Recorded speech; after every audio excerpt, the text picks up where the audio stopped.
Morjens. Tällä viikolla on ollut aika paljon juttua perintöverosta.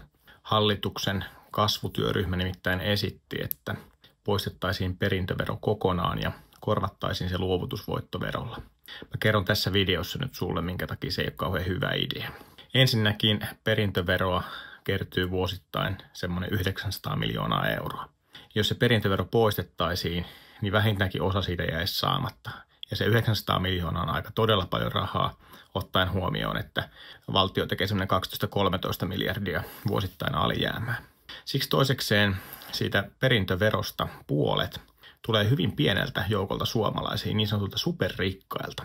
Ja jos perintövero poistettaisiin, niin todennäköisesti näillä henkilöillä olisi varaa pitää se omaisuus, olla myymättä sitä ja näin välttää myöskin se luovutusvoittoverotus, joka tulee tilalle. Siinä mielessä ei ole todellakaan hyvä juttu, että perintövero poistettaisiin.